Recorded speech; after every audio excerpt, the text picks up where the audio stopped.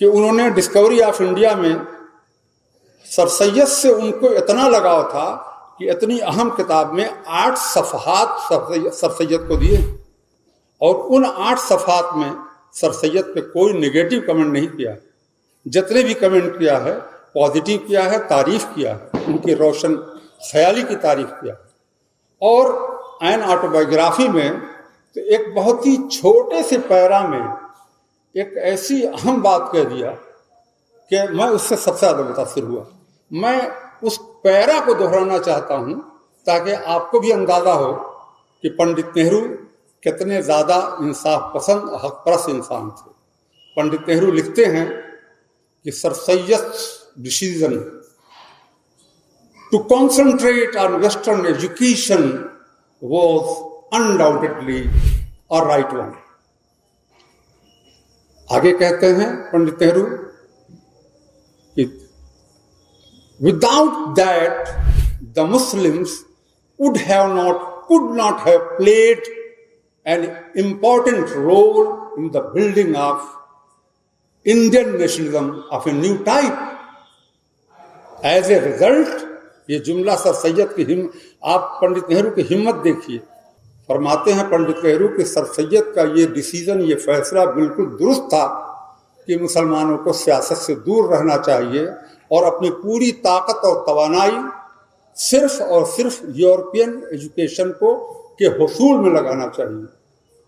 پنڈت نہرو کہتے ہیں کہ اگر سر سید نے یہ ویژن نہیں دیا ہوتا تو اس وقت ایک نئے قسم کی انڈین نیشنلزم جو لکھی جا رہی تھی اس میں بھارتی مسلمانوں کا کوئی رول نہیں ہوتا، جس کے نتیجے میں خدشہ اس بات کا تھا کہ مسلمان ہمیشہ ہمیش کے لیے ہندو کے غلام بن جاتے، اس لیے کہ وہ تعلیم اور معیشت میں ان سے کہیں آگے۔ سر سید کے قومی نظریے پر کسی نتیجے پر پہنچنے کے لیے جتنے میں نے حوالے دیے ہیں ان سے متاثر ہوئے بغیر میں سمجھتا ہوں کہ اس کا سب سے اچھا طریقہ ہوگا کہ سر سید کی تقریر اور تحریر سے ہی ہم اس کے جواب ڈھونڈیں تو زیادہ بہتر ہوگا، اور میں سمجھتا ہوں کہ آپ کو بھی اتفاق ہوگا کہ سر سید کی تقریر اور تحریر کو بنیاد بنایا جائے اور ان سوالات کا جواب ڈھونڈا جائے۔ اس کے لیے مجھے سب سے بہترین کتاب جو نظر آئی وہ سر سید کے لیکچر کا مجموعہ ہے۔ سر سید کے لیکچر کے مجموعے کو کمپائل جو کیا تھا، مرتب کیا تھا، وہ مولوی امام الدین گجراتی نے سر سید کی زندگی میں مرتب کر دیا تھا، مگر اس کی اشاعت سن 1900 میں ہوئی تھی، سر سید کے انتقال کے 2 سال کے بعد۔ آپ کو سن کے حیرت ہوگی اس کا دوسرا ایڈیشن 110 سال کے بعد، اتنی قیمتی کتاب کا دوسرا ایڈیشن سن 2010 میں آپ کے سر سید اکیڈمی نے شائع کیا تھا۔ میں اسی کتاب کے کچھ حوالے دینا چاہتا ہوں۔ اس کتاب سے پڑھنے پر اس میں 82 لیکچر ہیں سر سید کے، کچھ تو بہت مختصر ہیں اور کچھ اتنے طویل ہیں کہ 60-70 صفحات پر بھی آ نہیں سکے۔ اس میں نے جب ان 82 لیکچرز کو جو انالائز کیا یا شارٹ لسٹنگ کیا تو اس میں 22 لیکچر مجھے ایسے ملے جس میں سر سید نے لفظ قوم پر بحث کیا۔ ان 22 لیکچرز میں سے صرف 3 لیکچرز کا اقتباس آپ کے سامنے پیش کر رہا ہوں۔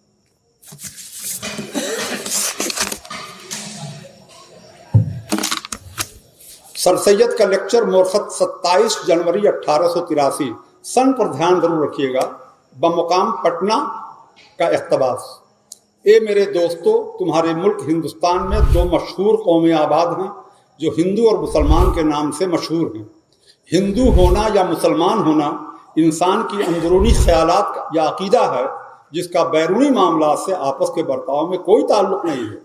اے عزیز، جس طرح ہندوؤں کی شریف قوموں میں اس ملک میں آئیں اور اسی طرح ہم بھی اس ملک میں آئے، ہندو اپنا ملک بھول گئے اور ہم بھی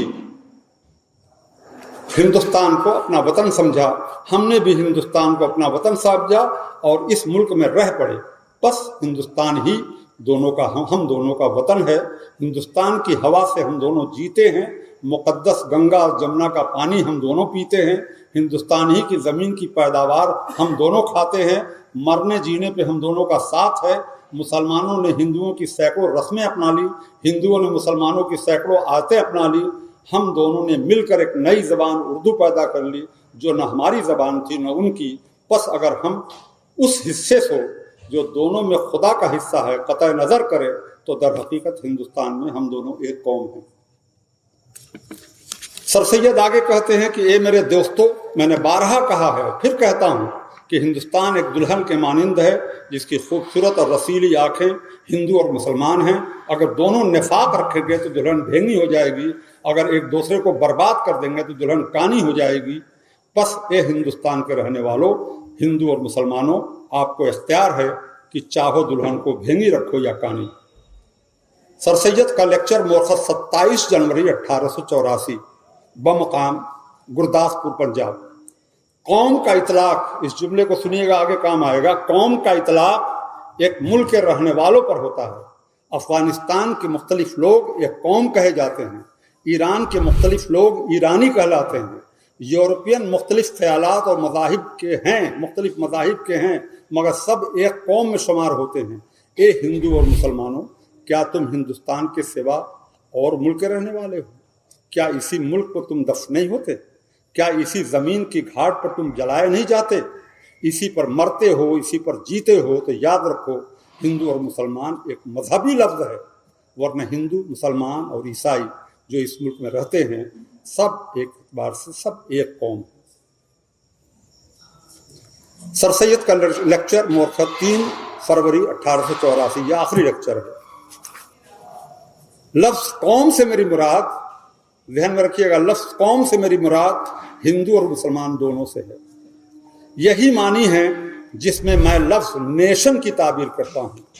میرے نزدیک یہ امر چندہ لحاظ کے قابل نہیں ہے کہ ان کا مذہبی عقیدہ کیا ہے, کیونکہ ہم اس سے کوئی بات دیکھ نہیں سکتے, اللہ کی بات. لیکن ہم جو بات دیکھ سکتے ہیں وہ یہ ہے کہ ہم سب خواہ ہندو ہوں یا مسلم ایک ہی سرزمین پر رہتے ہیں.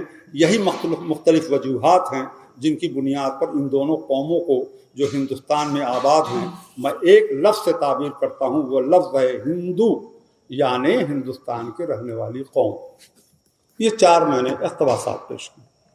یہاں تک 1884 تک ان کی لیکچر سے صاف ظاہر ہو رہا ہے کہ سر سید متحدہ قومیت کے علمبردار تھے اور ہندو مسلم اتحاد پر بہت زیادہ زور دیتے تھے. مگر 28 دسمبر سن 1887 کو سر سید کا نظریہ قومیت یو ٹرن لیتا ہے. یہ نہیں سنا ہوگا آپ نے. 28 دسمبر سن 1887 کو سر سید کا نظریہ قومیت یو ٹرن لیتا ہے. جو شخص متحدہ قومیت کی بات کرتا تھا وہ 2 قومی نظریے کا حامی ہو گیا. فطری سی بات ہے کہ ہم سب کو خواہش ہوگی کہ اس کی وجہ کیا ہے. اس کی وجہ جاننے کے لیے ایک چھوٹا سا 2 منٹ میں بات ختم کر دیتا ہوں. تب یہ کہ کیوں اس کی وجہ کیا تھی. اس کی وجہ انڈین نیشنل کانگریس کا قیام 1885, اس کی پہلا اور دوسرا اور تیسرا سالانہ اجلاس, اسی میں سب کچھ موجود ہے جس کی وجہ سے سر سید کا نظریہ قومیت تبدیل ہوا. 1885 میں انڈین نیشنل کانگریس قائم ہوئی.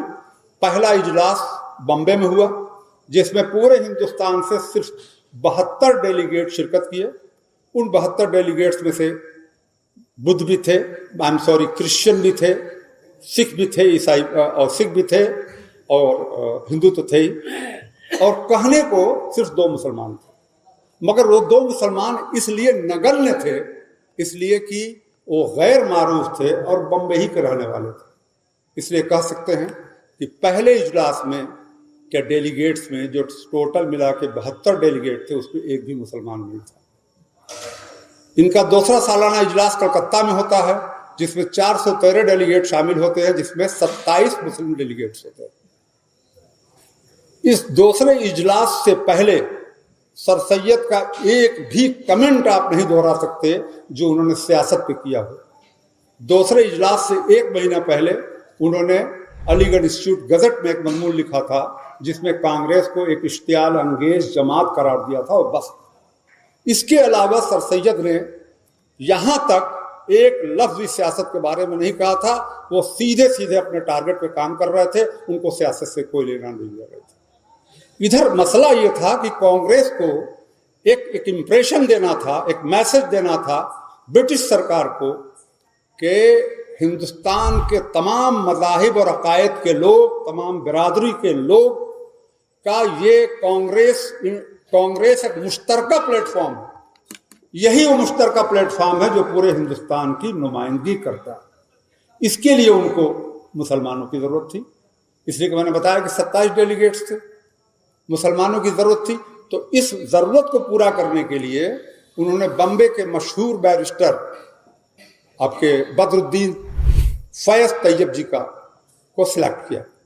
یہ وہ بدر الدین طیب جی نہیں ہیں جو آپ کے زمانے میں سن 1962 سے سن 1965 تک علی گڑھ کے وائس چانسلر رہے. یہ وہ طیب جی ہیں جو بمبے ہائی کورٹ کے پہلے مسلم بیرسٹر ہیں اور مسلمانوں کے زبردست یہ طاقتور لیڈر تھے. ان کو صدارت کے لیے راضی کیا. اجلاس مدراس میں ہونا طے پایا, اجلاس ہوا اور بدر الدین فیض طیب جی نے اس کی صدارت کیا, اور ان کی وجہ سے بہت بڑی مسلمانوں کی تعداد نے بھی اس میں شرکت کیا. ٹھیک اسی دن 28 دسمبر سن 1887 کو لکھنؤ میں سر سید کا قائم شدہ مسلم ایجوکیشنل کانفرنس کا اجلاس چل رہا تھا. 28 دسمبر سن 1887 کو لکھنؤ میں چل رہا تھا. جب سر سید کو یہ خبر لگی کہ بدر الدین طیب جی نے صدارت کیا اور ہزاروں مسلمان شامل ہوئے, بس وہ آپا کھو گئے اپنا. اور انہوں نے لکھنؤ میں جو کانفرنس چل رہی تھی اس میں ایک بہت ہی طویل جوشیلی تقریر کیا. وہ تقریر جب اخباروں میں آئی ہے تو پورے ہندوستان نے بلکہ انگلینڈ تک دھوم مچ گئی. صرف ایک تقریر نے پورے ہندوستان کے چھوٹے موٹے سیاسی رہنما جو تھے لگ بھگ سب نے سر سید کو اپنا سیاسی رہنما تسلیم کر لیا, صرف ایک اسپیچ نے. میں اس اسپیچ کے کچھ حصے آپ کے سامنے رکھنا چاہتا ہوں جو انہوں نے 28 دسمبر سن 1887 کو کہا تھا. ذہن میں رہے کہ اب تک میں نے 4 جو بتائے ہیں اس میں سر سید نے قوم کے بارے میں کیا کہا. آپ فرماتے ہیں کہ اگرچہ ہندو اور مسلمان ایک ہی کنویں کا پانی پیتے ہیں, ایک ہی شہر کی ہوا میں سانس لیتے ہیں اور زندہ رہنے کے لیے ایک دوسرے پر انحصار کرتے ہیں, پھر بھی دونوں کی حیثیت 2 علیحدہ قوم کی ہے. پھر بھی دونوں کی حیثیت 2 علیحدہ قوم کی ہے. نمبر 2, اس ملک میں مختلف قومیں بستی ہیں مگر وہ قومیں آپس میں مل کر ایک قوم بن گئی ہوں, جیسا کہ انگلینڈ اور اسکاٹ لینڈ میں ہوا. انگلینڈ اور اسکاٹ لینڈ میں 2 مختلف قومیں تھیں, دونوں میں بڑی بڑی لڑائیاں ہوئیں مگر وہ زمانہ جاتا رہا. اب دونوں ایک قوم بن گئی ہیں مگر ہمارے ملک میں ایسے حالات نہیں. نمبر 3, آگے فرماتے ہیں کہ فرض کیجئے, غور کریے بہت اہم بات ہے, فرض کیجئے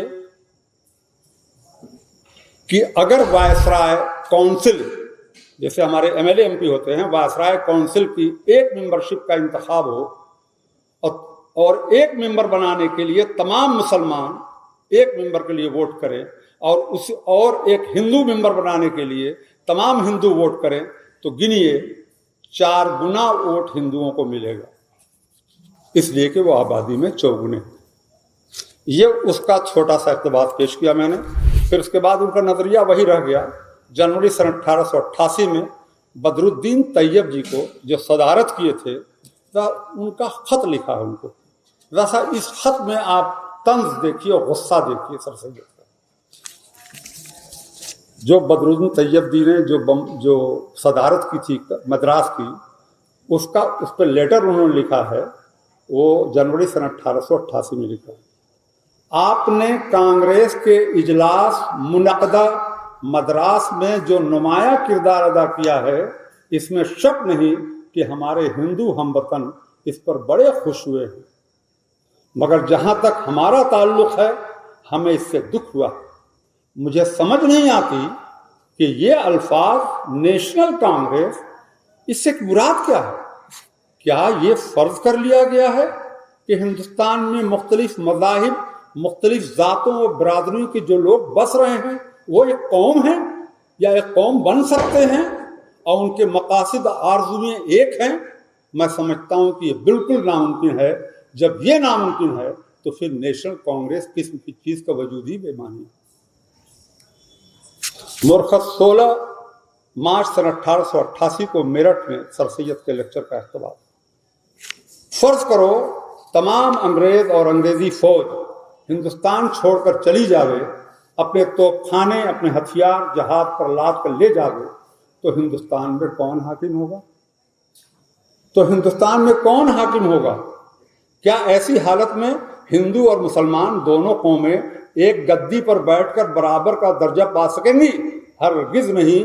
ضرور ہوگا کہ دونوں میں سے ایک دوسرے کو مغلوب کرے گا، اور یہ چاہو کہ دونوں برابر رہیں، یہ ناممکن ہے۔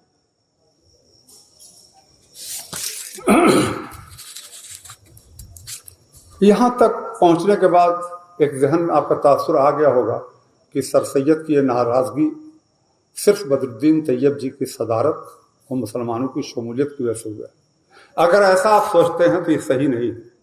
واقعہ یہ ہے کہ سن 1887 سے 20 سال پہلے سر سید کے قومی خیالات میں تبدیلی آ چکی تھی، مگر اس کا اظہار نہیں کر پا رہے تھے۔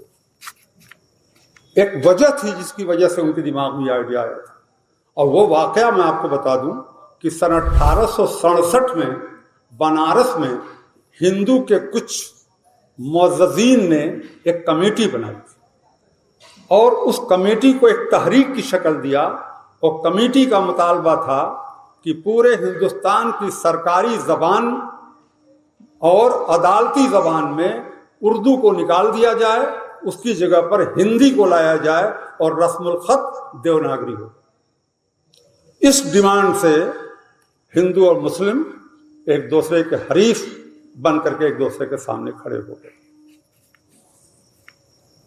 ٹھیک اسی دن، اسی زمانے میں سر سید علی گڑھ کے جج ہوا کرتے تھے، اور مسٹر شیکسپیئر جو ان کے دوست تھے وہ کمشنر تھے، اور ان کی محفل اکثر جمع کرتی تھی۔ ایک دن شیکسپیئر نے سر سید سے کہا کہ آج کیا بات ہے سید کہ تم صرف مسلمانوں کی فلاح و بہبود کی بات کر رہے ہو، تم تو ہمیشہ پورے ہندوستان کے لوگوں کی فلاح و بہبود کی بات کرتے تھے۔ سر سید ان کی بات سن کر کے چپ ہو گئے، رنجیدہ ہو گئے، اور بڑے غمگین انداز میں کہا کہ میں اس نتیجے پہ پہنچا ہوں کہ یہ دونوں قومیں ایک ساتھ دل سے کبھی اکٹھا نہیں ہوئی۔